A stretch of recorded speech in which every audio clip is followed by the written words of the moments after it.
Ankush Sabharwal also with us now. Ankush, thank you so much for speaking to us. Your perspective here, because obviously while we are expecting sweeping changes, what this is really going to do or how it's going to empower people and freedom of speech is going to be the most important thing that is going to be looked for.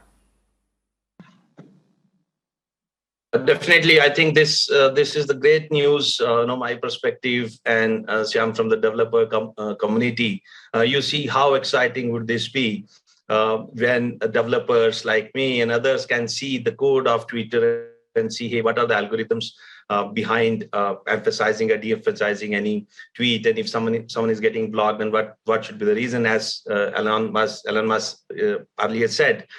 So whatever is happening algorithmically or manually, so that should be revealed to the public. So nothing behind the scene. So I think it's definitely a great move towards freedom of speech. But that doesn't mean so I can speak anything, right? But anyways, that even Elon said very clearly. So within the law of lands, but whatever is possible and whatever is legitimate, that should openly come out from the users to the word using Twitter platform. And exciting is the code would be open source, as he said.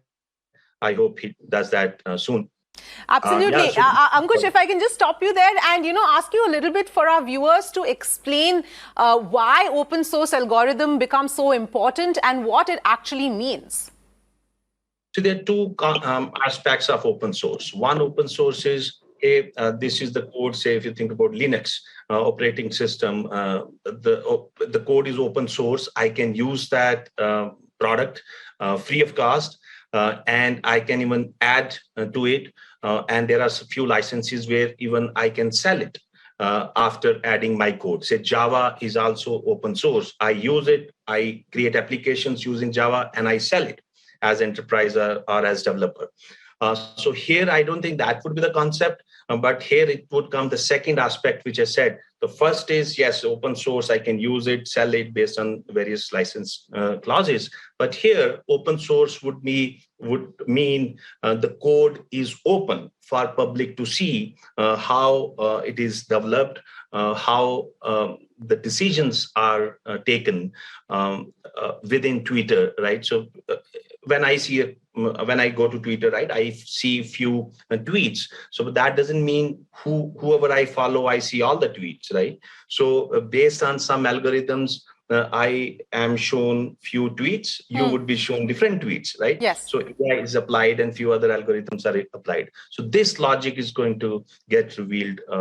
That's what my interpretation of what Ellen said is. Ankush, your perspective on, the user experience and exactly, obviously we will see how it pans out, but what do you expect would be some of the first few changes which could possibly roll out? I think the first would be we should be allowed to edit the tweets, right? Yes. So I see that happening, but it's very tricky, right? Someone asked Ellen a question. I was watching that a couple of days ago. So say I message, say Elon Musk is a rock star, right? And millions of people say retweet it. And if I edit it saying the negative of what I wrote, then people who had retweeted it, they would get embarrassed, right? So then what would happen to that? So there are complications. I think things are not very clear. So then I think again, he said as a response, he would be seeking feedback.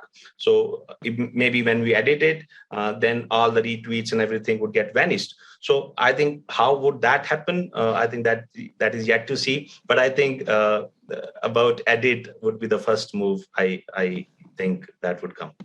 Ankush, the other aspect I wanted to ask you was about, something again that Elon Musk has sort of shared his thoughts on Twitter with, as far as the monetization of Twitter is concerned. In fact, the paying for accounts as one of the solutions to sort of ensure that there are no bots and nobody has multiple accounts. Do you think that is something that we could see coming through? Yeah, I think it's very clear he's not considering this as money-making gig, right? It's just he's thinking about effort for the public good. I think I don't know. My ads can be stopped, but I think mainly it is for the free speech and kind of inclusive contribution from Ellen. And I think Ellen was also expecting people to join hands with him to square up this kind of deal because it's for the public good. But yeah, so I think still businesses would like to pay. So I think because businesses give ads, I don't think there would be immediate change, but overall focus is non-monetary. Yes, absolutely. That, of course, would be a way to try and eliminate the bots. One of the solutions that Elon Musk at least tweeted that he was looking into. So we'll have to see how that really pans out. But Ankush and Pawan Dugal, thank you so much for joining us with your perspective on this.